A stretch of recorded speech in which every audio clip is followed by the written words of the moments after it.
Hey, everybody. Welcome to the Riffhard Podcast. My guest today is Scottie Simpson, the guitar player for the band Alpha Wolf, who is also the producer for the band Alpha Wolf. We had a great conversation about songwriting, guitar playing, and about how to adhere to a vision that your band has for what the music should sound like. It's a really, really good episode. And also, just so you know, Alpha Wolf put out a new record called Half Living Things, and they're about to hit the U.S. for a 6-week headlining tour. This is being recorded in April of 2024, so, if you're listening to this in June of 2024 or July, you missed it. All right, let's get into it. Welcome, Scottie. Thank you. Thanks for having me. My pleasure. What's it like working with Ice-T? This is nearly the first question we get asked now whenever we talk to someone, which is funny. I mean, I have a lot of other stuff I want to talk to you about, but I just felt like you're probably asked that 8 million times.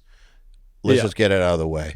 It was great, man. He was a chill dude. It was like a shot in the dark to kind of get him on the song. And yeah, it took like a lot of back and forth with with managers and all that kind of stuff, but yeah, as soon as he was like in the song and he agreed, like he tracked his part in like a day. We didn't give him any reference. He just laid his part down, and we got to do a video shoot with him too. And yeah, he was just like a super humble guy, like very relatable, which was like pretty crazy for someone that's done like a lot of shit in his life. But he also was like, yeah, he's toured, he's done the hard yards, so he was like, yeah, very very relatable, which was cool.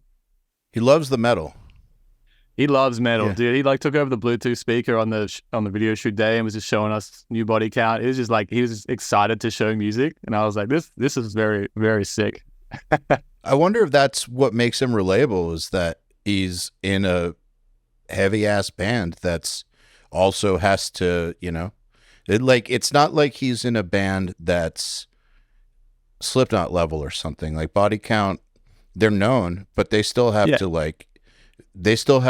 work in like the underground economy, I guess.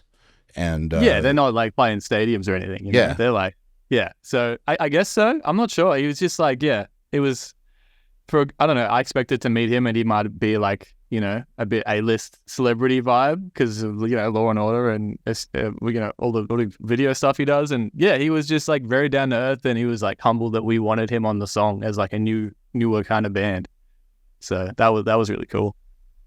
So, all right, we talked about it. Now we can move on. we got it out of the way. All right. So just out of curiosity, what if you were talking to a guitar player who's just starting out, what do you think they should focus on, rhythm or lead? I mean, I'm such a rhythm player, so I'm definitely going to say rhythm. For me with leads, like I try to think and find weird shit to make. I'm not like a shreddy lead player or anything. And for me, like I just love playing rhythm. And it's like, I guess as a new player, you should probably focus on both. But when I started playing guitar, I was just learning like punk and emo songs. Like I just loved heavy rhythm stuff. So it made sense for me to go that way. I mean, honestly, man, I haven't heard a good lead guitar player that's not good at rhythm. Anyways, that's true. Yeah, I've heard it the other way around, where a bad lead guitar player that's bad at rhythm, like I've heard great rhythm guitar players who don't play leads, but I've never heard a great lead guitar player that doesn't play rhythm. So I feel like rhythm, because also that you're doing that for like 95% of the song. Exactly. Yeah, that's how I think I mean, I just started playing more rhythm to the fact that I just wouldn't focus on leads anymore. And that wasn't the smartest decision, but it's just where my brain went. It's what I like doing. I feel like especially Alpha Wolf's music is so rhythm based. Like it really is. Rated, and it's so like it's really about the drums and guitars more than anything. It's like about that syncing together with those rhythms, and it's about making interesting parts, but it's not technical really. It's nothing crazy. It's just like a bit of fun, and we make some really stupid, weird leads that go over the top that I never want to play. So, I mean, the thing is, I realize you say it's not technical, and I realize that I guess it doesn't fall under the sphere of like progressive metal or something or tech, but like I've always thought that if you think that simple music is easy to play, go watch a local band trying to do it, and you'll realize it's not that easy. It's anything is difficult to do well, I think. And rhythm, like good pocket, a good rhythm that like actually makes people want to move is not everyone can do that. It's not so easy, man. Yeah, and also like it might seem simple, but writing simple songs is hard. You know, everyone's done it. Every pattern is in the world is being created. You got to find a new way to make it interesting, which I think is the main thing I focus on when writing songs now. Is it might not be complicated, but it's interesting enough to to keep your attention and for you to not turn the song off because there's a million other songs you could be listening to. So that's what I focus on more. Honestly, man, I think that lots of musicians hide behind complexity instead of trying to make something interesting. Yeah, they'll just hide behind complexity, but it's kind of a shallow way to try and make things interesting. But I don't think it actually works. Like I think that complexity, for the sake of complexity, doesn't really work. And the technical bands that are like the best technical bands are really interesting. Like they're like the cream of the crop, or like Arcspire or some band like that. Like their music is very, very interesting. It's not just technical. Like we've all heard bands that are hyper technical that are boring as shit, which I think is most of them. That's the thing for me. I just get bored listening to most of that stuff. Yeah. Like, I want to like enjoy a song and not just be like, I don't want to be like, this is so technical, I love this. It's like, no, I want to be like, this is a dope song. Doesn't matter how technical it is. So, and I feel like, so when I've listened to you guys, I just get the vibe that the priority is obviously the song and how it feels when you're listening to it, like the actual groove and the actual feel of it. More so than what you're like. You shouldn't be thinking about what you're actually playing as a listener. You should just be taking it in, I think. Yeah, I mean, for me, it's like, I mean, even songs on the radio, you don't listen to a song on the radio and go think about what they're playing. It's just like a feeling, or it's like a groove. It's like, that's way more the focus for us. It's not, I don't sit down and try and write the most technical riff of my life because I probably couldn't anyway. I just sit down and just see what comes out. It's all about the feeling, it's not about how crazy it can be. So how do you write better songs? Like how would you go about writing better songs? I mean, that's the question, right? You always try to write better songs. I don't know. I just try and find new inspirations from like different genres, and I like most people that play in a heavy band, they don't try to reference other heavy stuff because you kind of just get stuck in this loop of ripping off other bands. And I think it's about pulling inspiration from other genres, and just honestly, I usually just sit down and just see what comes out. I'll get a drum loop going for like 16 bars, and I'll just start playing and shift the tempos left and right, bump it 20, bump it down like 30 just to see where like the groove feels the best, and just go from there. It's not overly complicated, but it's hard to get a winner when you do it that way. Okay, so when you loop, when you grab a loop and I guess loop it, you're playing along. Are you basically hunting for something, or just jamming until like there's something that I guess sparks your interest?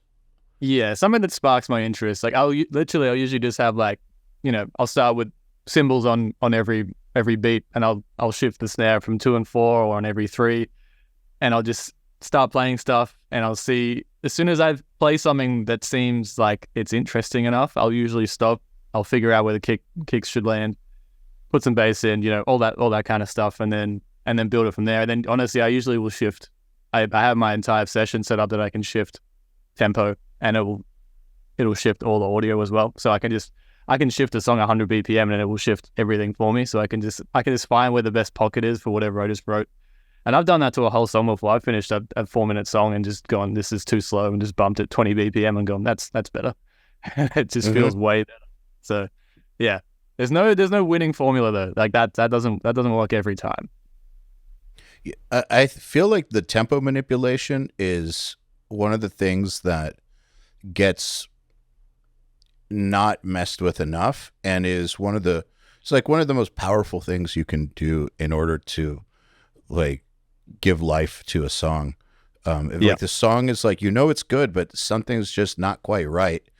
Oftentimes it might be the tempo. It's just wrong. Yeah. And I've had it before where like maybe it's just one riff in a song that doesn't feel right, and I just bump it by like 3 BPM and I'm like, that feels right. And you just have to get it back down there somehow. And there's all little tricks you can do. Like even in some songs, it's like I'll do a linear tempo for like four bars just to get it up there, because I don't want to feel the shift, but I want the next riff to be faster. So there's so many different things you can do, but tempo is just like that's the biggest thing for me, and especially for us, we will pretty much make sure that no two songs are in the same tempo on an album, because we don't want two songs to feel the same. That makes a lot of sense. I have this theory, non-scientific theory, that every riff in a song has its like tempo. It has like its organic tempo that it wants to be at. And every once in a while you get a song where the organic tempo is the same throughout. But I feel like more often than not, that's not going to work. And to get the most out of a song, you kind of need to find like what tempo each part wants to be at. And I've noticed that if you do that, you probably won't even notice the tempo changes. Like if, you're bumping up 3 or down 3 or even up 5, like if it is the tempo that the riff feels best at, usually that stuff will not even be noticeable. The thing you'll notice is it's easier to play. It's like easier to play and it feels better. Yeah. The other thing is like when we obviously like these days, most songs are demoed without vocals, especially for us. We always start with an instrumental bass first. As soon as vocals go on top, everything changes again for us. Like we'll cut entire sections in half for vocals if it doesn't work. Like the song without vocals for us basically means nothing. So even on the new album, there were some songs that were probably 2 minutes longer in some cases. And either Lockie didn't have anything, or we were like, these two sections have to go together. We would just cut entire sections out of songs and reshape songs as soon as vocals hit, because that's where the game changes for us. So what the first time that you ever cut a massive section that you worked a long time on, was it strange? It always hurts a little bit, there's like a piece of you that just floats away and you're like, it always feels a little strange, but for us it's like we always know like the end game is if the song doesn't work with vocals, the song will never work, and there's only so many times I feel like you can go back and forth once an idea doesn't work. And for us, it's like we would rather just, if we can't get a song to work, we'll just write another one. It's not worth pulling it apart and destroying it for months on end because then in the end, you just don't enjoy the song. It's like we would rather just write something new and figure it out. So yeah, we've done that. We've done that a lot. Well, how often have you actually been able to resuscitate a song versus just writing something that is dope from the get-go? Not often. Yeah. I mean, like most people say, like the best songs are the ones that come quick and probably took you an hour to write. And, that's a rare thing as well. But, a song that takes you too long to write, it's kind of telling you something that you should probably just move the fuck on. Yeah. I agree with you most of the time, just depending. There's a few scenarios where the kind of music my band plays, though, is like it's a different kind of stuff. And so there's like very, very technical moments or very orchestrated moments. And sometimes those take a while to like really flesh out. However, the initial idea, like the skeleton of it all, that's always quick. If it's good, it's quick. It's then like the building it into what it's going to become. That can take a little while, but like, from the get-go, the foundation's good. No matter how complicated our stuff gets, like you always know from the beginning if it's worth pursuing. And I've just noticed that if a riff sucks, you're not going to make it good. You're just You're just not. It's Yeah. like if it sucks, it sucks. It just write more. Yeah. I think that the more you write, the easier it becomes to just do that. Oh, definitely. It's definitely like a learned thing. Like if I take a good 6 months off from writing a song and I try and come back in and write one, I struggle. It's not, you've kind of like forgotten the second nature of writing a little bit. I feel like it's so important to be consistent. And even if you just put out an album, just keep, if you have time or if you have inspiration, keep writing. If you feel burnt out, I would stop. But I think it's important to keep that, that feeling there. Otherwise, I find it hard to just go back in and start writing again. Dude, it sucks. It is. It's hard, sucks. man. All right. So I want to talk about this because this actually is something I'm dealing with now. So I'm curious. Yeah. My band just finished. Well, the record's about to come out in May, but like we finished it in October, and I was on such a like writing high all through the summer and last spring and the end of last year that I was like, this is like the best I've ever been writing or playing. I'm just going to keep it going. I'm going to keep it going. Going to get home from the mix in Sweden and going to keep writing.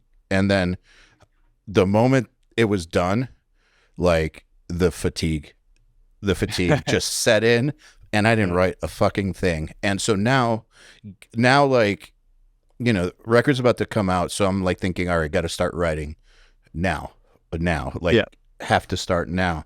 And for me, it takes like 3 weeks usually from when I decide to start writing until something good happens. But what I just went through was I had all the intention in the world to avoid that 3-week warming up phase and just keep going. But like, I just wasn't able to. So how are you able to like get through that and like keep going? That seems crazy, like crazy impressive to me. I think a lot of it comes to how we tour. We don't ride on the road at all. We can't. We've tried before. It's not a thing. And we also tour a lot. So it's kind of like a big refresh for me whenever we leave and, go and experience some stuff and play a lot of cool shows. And I come home, it feels like a whole like refresh for me. I think if I was stuck home and I was just like, all right, straight back into writing, I think I would struggle then. But I think that little buffer helps me to just keep things moving. And like, it's not waiting too long between writing. Like I said before, how, if I wait too long, I think it's hard to get back in. But I think little breaks and just experiencing shit helps me not feel fatigued. And also just like sometimes I think I get in my own head about, if I sit down to write something, I'm like, this has to be an Alpha Wolf song. I think sometimes you should just be writing to write, and if it works out, cool. But I think if you force it to try and write in a particular style, and that's where things get a bit ugly and you kind of just start losing your purpose a little bit. So a buddy of mine who I had on this podcast, his name is Kevin Thrasher. He's a great producer and professional songwriter. He writes a lot, like for other artists, for his own stuff. Like, I mean, that's one of the main things he does for a living. And so like he's writing every single day and wow, always with a different artist. And so one thing he said, and I brought this up since many times because I think it's just like some of the best advice I've ever heard, but he has this technique or this thing, he just calls it writing for the trash. And it's kind of a joke. He's not actually trying to write a shitty song, but like the idea is you're trying to write something shitty so that you don't care if it's great. And you know that at the end of the day, you're going to throw it away. And that removes that pressure of having to write a hit, of having to write a great song. But what happens is if you keep doing that, you're going to end up writing great songs because you're writing often, you're not worrying about it. You're not stopping an idea before it comes to fruition just because it doesn't exactly fit the mold of the thing that you're supposed to be trying to do, which is very similar to what you just said. I mean, you didn't say write shitty songs, but but like same idea of like, it's okay if it's not for your band or whatever, just write it.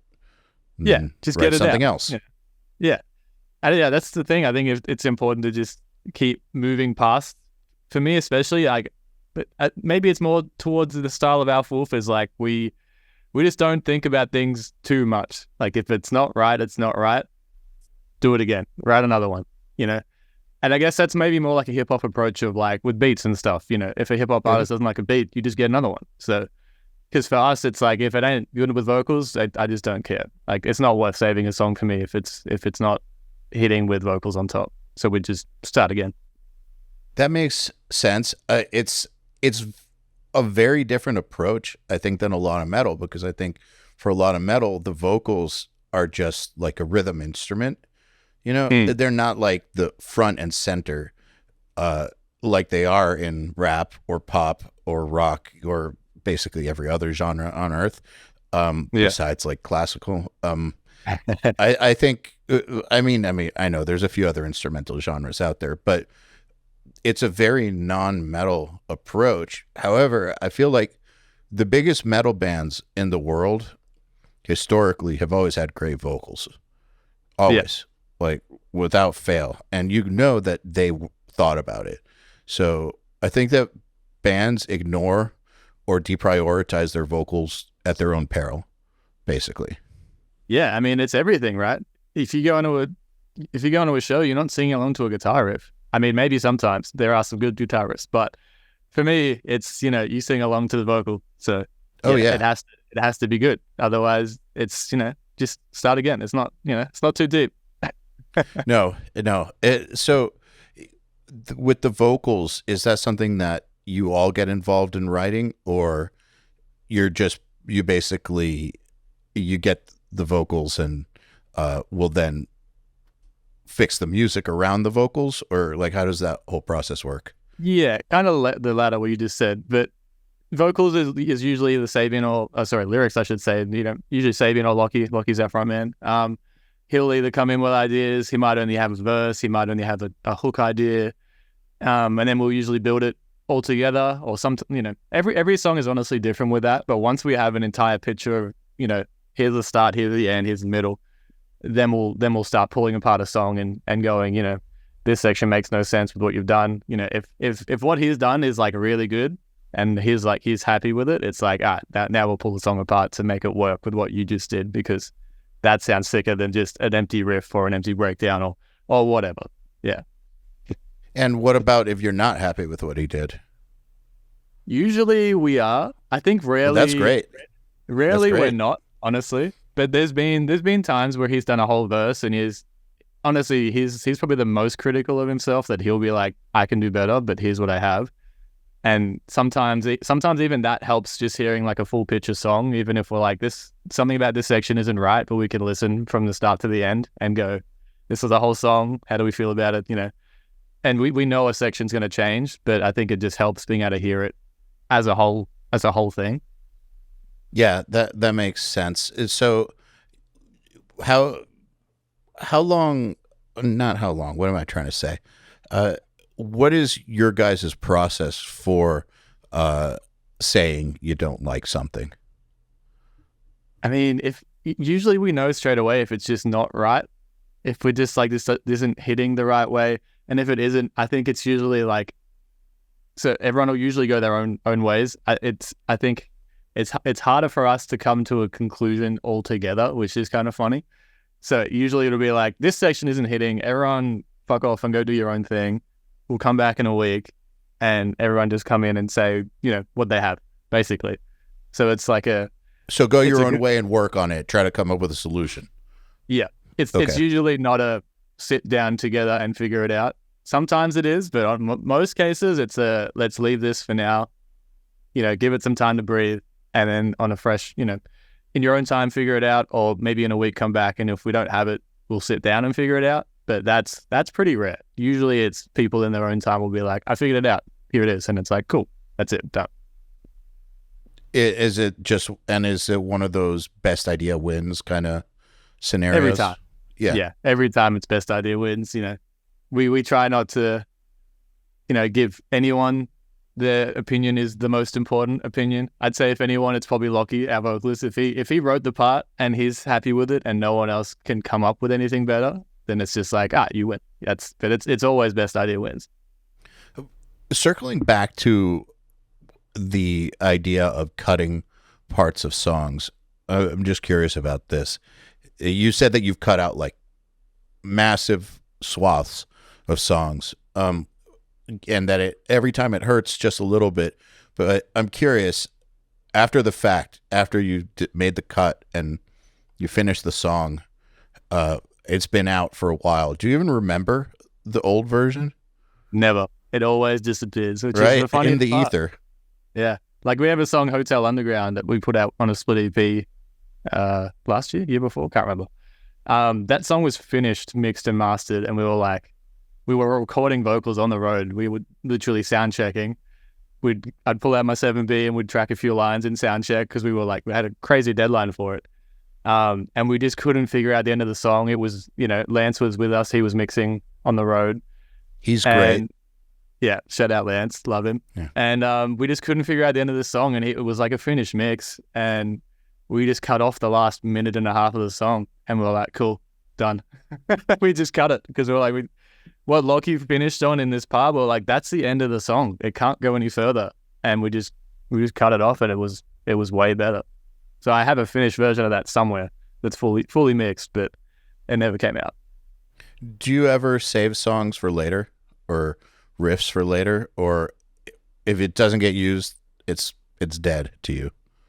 Usually it depends how finished the idea was. I think if it's like a 30-second riff, it's probably been forever. If it's like a fully fleshed out like 3-minute, 4-minute song, I'd say it'll sit there in a folder, and it might come back out one day, or we come to writing or compiling songs later, we might put it back in the pile and just go, is this good enough still? It's pretty rare for us to have finished songs sitting there, but I think on the last record we definitely had, we went in with maybe 30 ideas, so there's definitely a few left on the table from the new record that we've never had that many before. So maybe next time it'll be different, and we'll pull them back open and go, is this good enough, or are we moving on? Yeah, I feel like if you didn't use an idea, chances are there's a reason for it. Yeah. And it's like, I think especially like, you don't want to be writing the same shit every album. So if you're pulling back something from a few years ago for a new album, it's like, is there anything new going on then? Like your ideas are a few years old, and I just think it's a bit, will it feel a bit too much like the old album, basically. So I'd say it's harder to pull a song back that was written a few years ago than just writing something new. But if there's something special there and someone hears it, then that's cool. But it's not easy to do.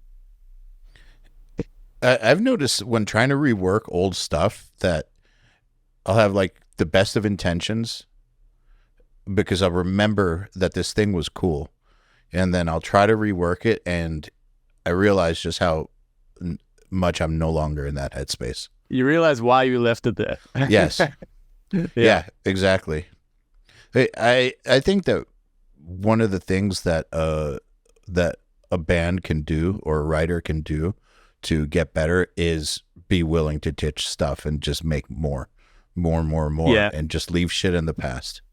Let your babies go. Yeah. Just put them down. It's not Drown worth it. Drown them. So it's not easy though. It's not easy. No, I mean, no one wants to drown their kids, but sometimes you got to do it. Sometimes you got to do it. Yeah. So 6, 7, or 8 strings? I love 6 strings.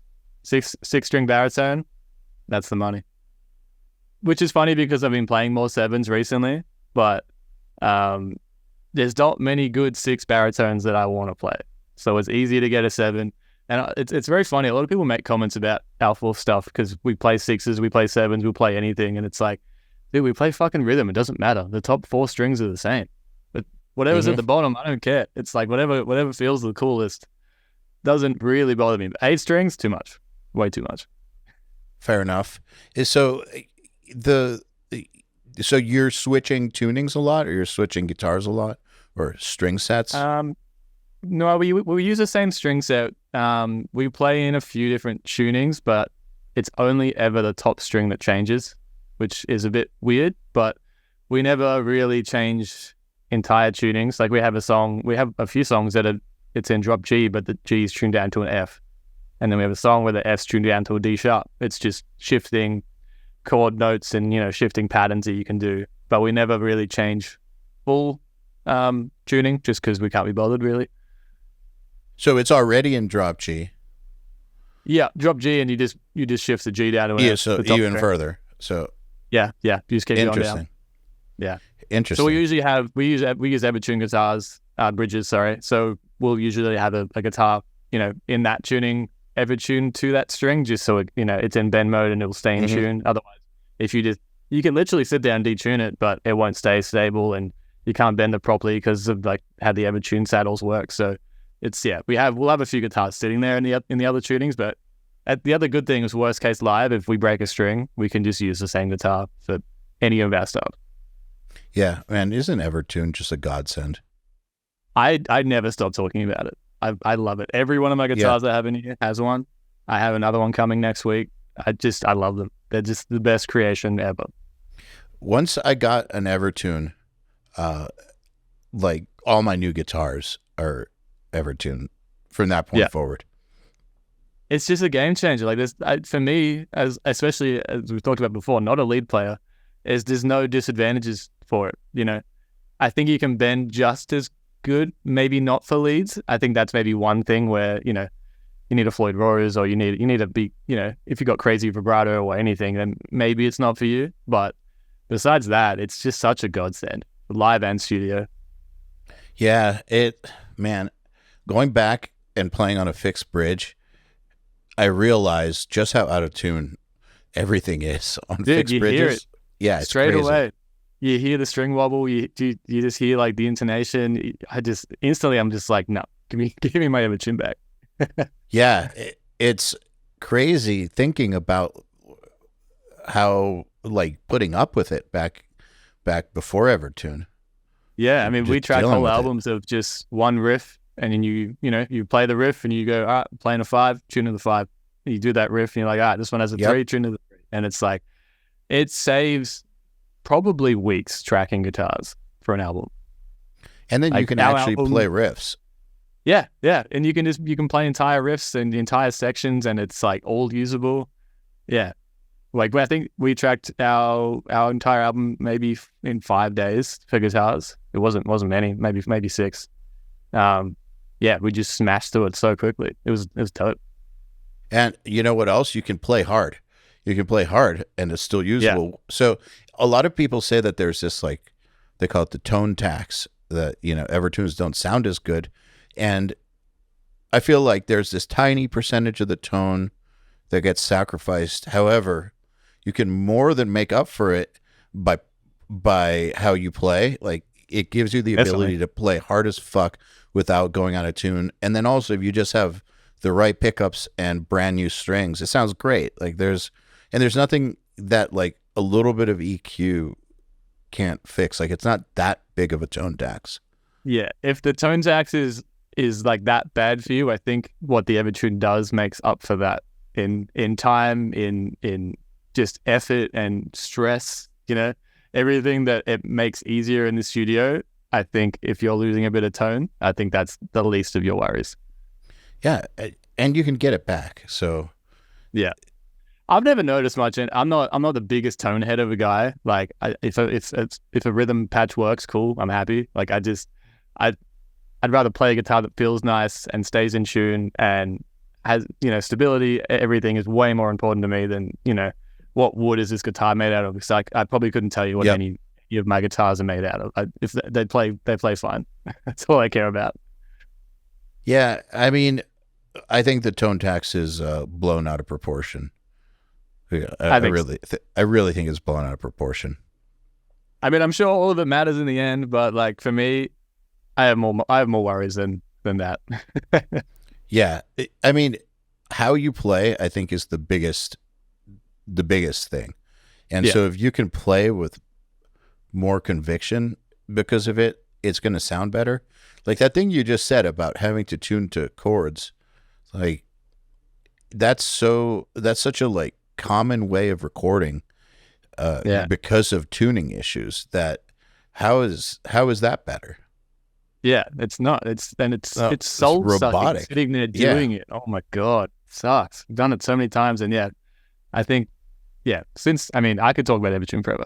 Best invention, best modern, invention for a guitar that I can remember since I started playing guitar. So tell me about working with Lance Prank.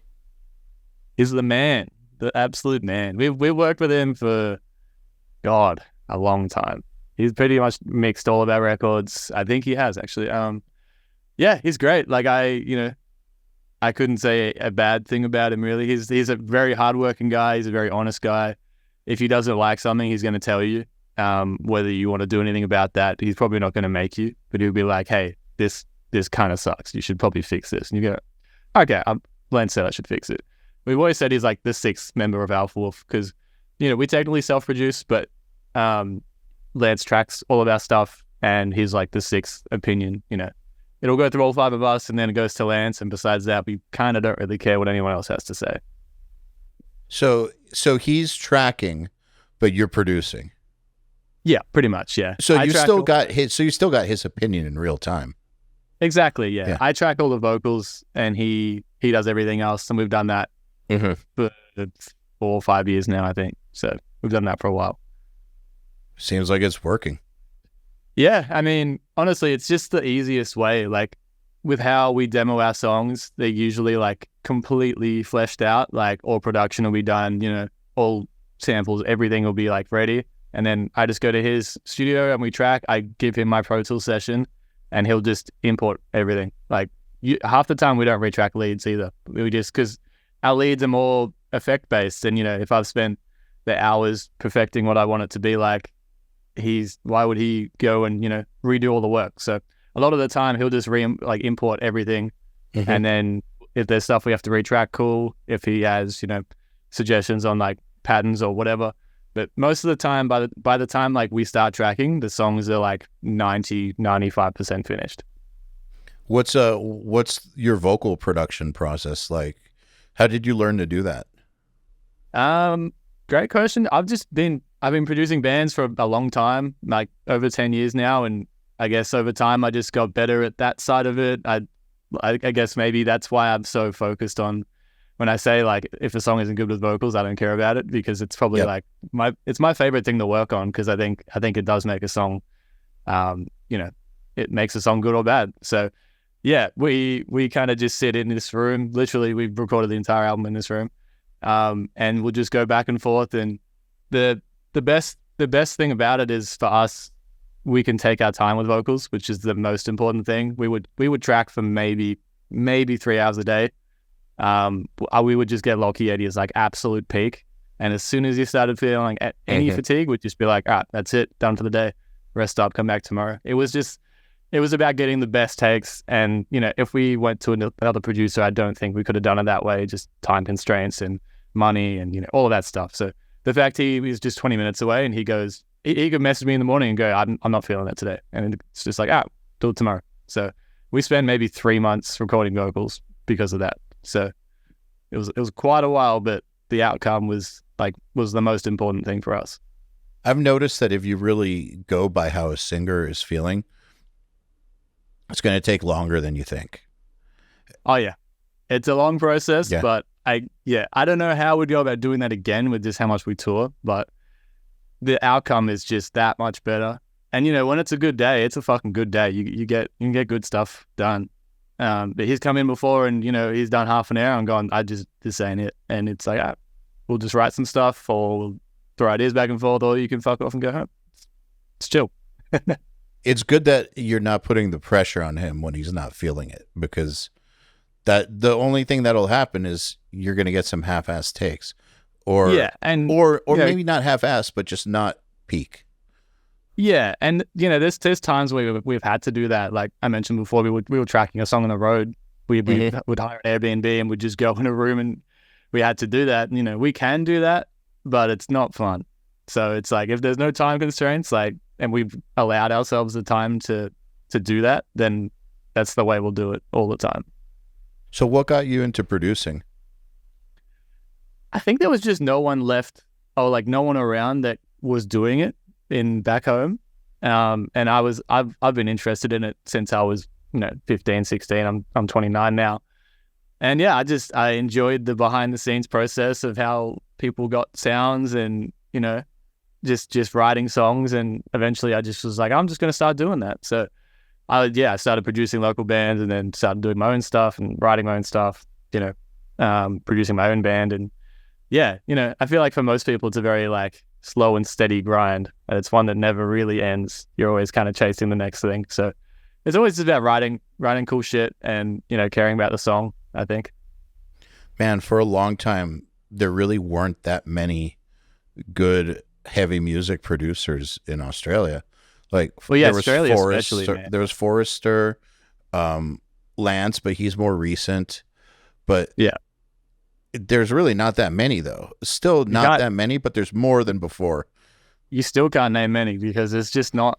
No, I just tried. People, yeah, they're just it's it's a small place, and if you're trying to make it as a producer here, like you're not just mixing, you want to produce bands. There's not that many bands here.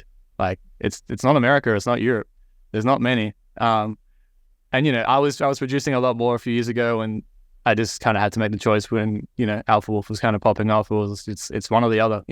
I think a few people have had to make that choice, and for me, it was like, well, I love doing the Alpha Wolf stuff. I love playing live. But it was never a question for me. It was just when it got too busy, it was just like you just follow the path, and you just don't get to do it as much anymore, which is honestly fine. I'm happy with it. I don't want to be doing dog shit stuff. I don't want to be doing cool stuff anyway. So it's fine with me.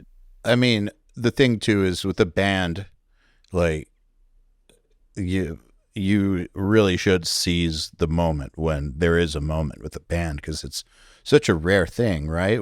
Production is also rare to have a successful career, but it's much more of a dependable thing if you build it. You can't, if a band's having a moment, you can never recreate that. As a producer, I think, and as well as that, like, you can be a producer when you're 50, 60 years old. Yep. I'm not being in a metalcore band when I'm 50, 60 years old. Maybe I'll try, but it ain't going to be the same. So, if it's there, you got to go for it. Yeah, I that seems to me like you made the right choice.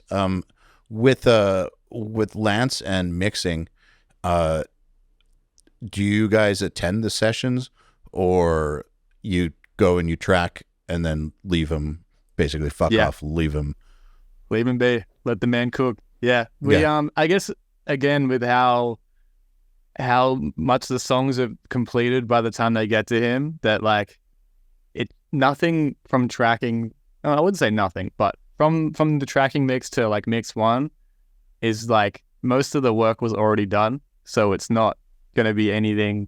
He'll just do the proper mixing stuff, but like the levels are usually most of the levels won't change.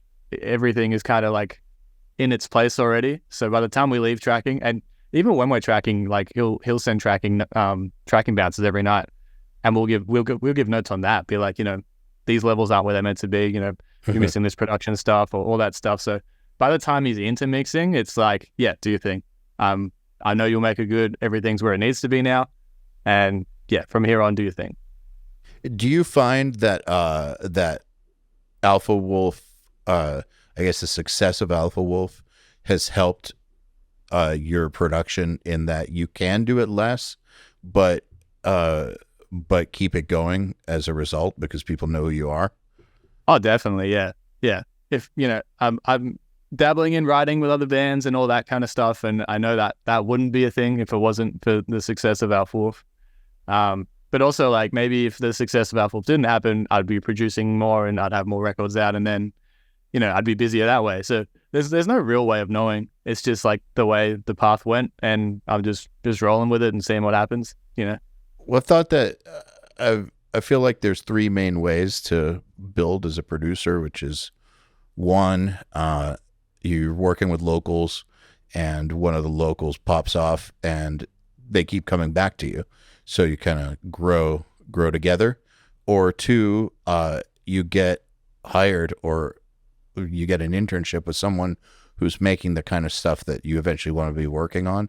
So you meet their clients, and impress everybody, and then eventually, like when dude gets hit by a car, or something, or is just or just too busy, you might get some work as a result. Or number three is you get known for your own music, and people like what you do with your own music, and or some combination of those three things. But I feel like those are the paths to a production career. They are. I fully agree. They are the three ways. And I think it's just about being a good dude, not being a shit person to work for or with, and just That's just a big caring, one.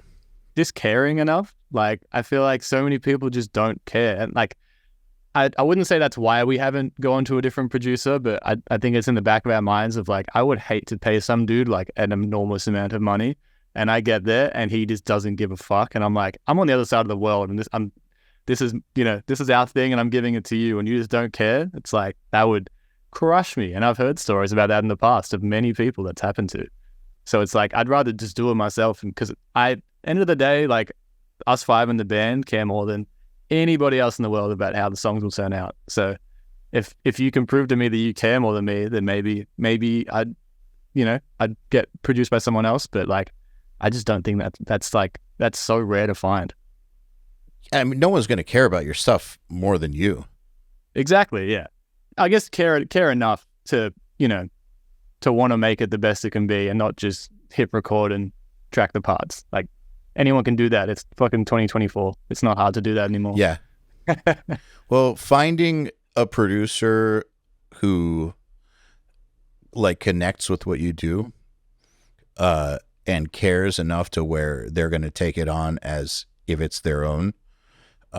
Yes, that's a rare thing. It's crucial. I actually think that when you hear about a band staying with a producer long term, like making like 4 albums or 5 or 6 with them, that's generally why, is that they get along really, really well, and they feel like that producer gives a shit in a way that other people don't give a shit. And the reason I think that it's that is because you'll see bands go to a mega producer and have the biggest album of their career and then not go back.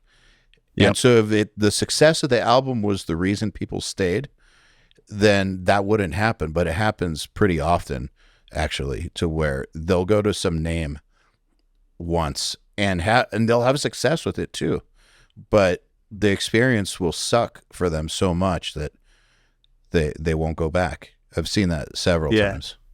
I think the other thing is, I think we would go to another producer for an experience, or like, because we've always done shit the same way, and it's like, I do think it can be a detriment to your band if you stay with the same guy for too long, or you follow the same formula, because you get stale. Everything turns into the same shit. So, I think eventually it's like we'd want to experience that, because we've never done that ever in our careers. So it's like, yeah, maybe one day we'll go overseas and, get some fancy big dog producer, and maybe we'll hate it, but we'll have a cool experience, or we'll have a shit experience and a good story. Or it'll be great. Yeah, or it'll be great. Like, it's, I think it can be a detriment to your band staying with the same situation for too long. But if it works, it works. I agree. So, Well, there's like a life cycle to it. I think there is a natural length of time where the relationship makes sense, but then there comes a point where it no longer makes sense. And I've noticed that the bands who do stay with a producer long term, they generally don't do it forever. Even if they've worked with them for like 15 years or 20 years, at some point, like, the relationship runs its course. And it's not because somebody fucked up or something like that. I mean, sometimes it's because the producer became an asshole or something like that. But most of the time, I think it's what you just said. The band, they've been working together for a long time. The band wants to do something different, which is their right.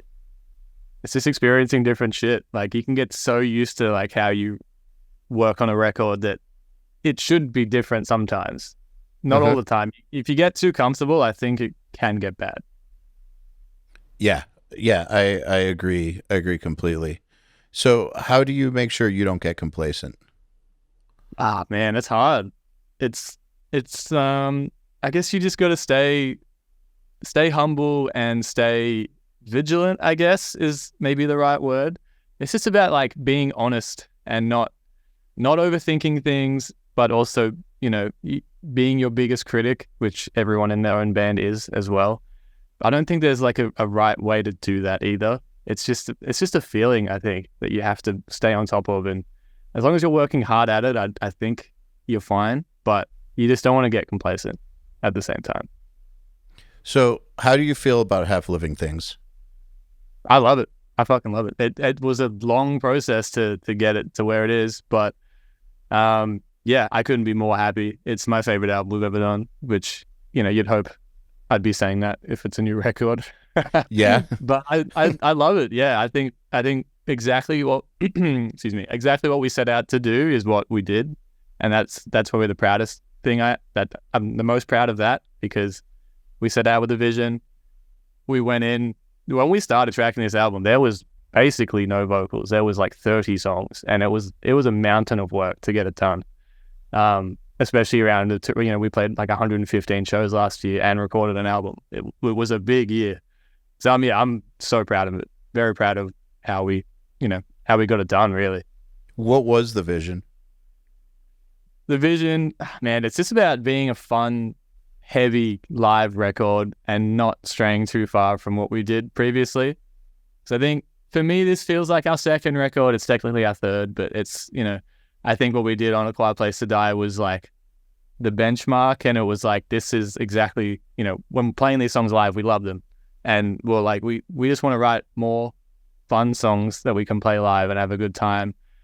There's obviously serious songs on there, but it's not an obviously serious, complicated record.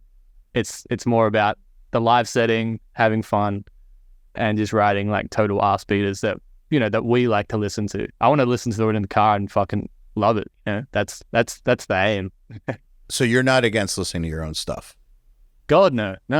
Good. We did in the writing process. We'd finish writing and go in the car and just fucking jam that shit. We loved it.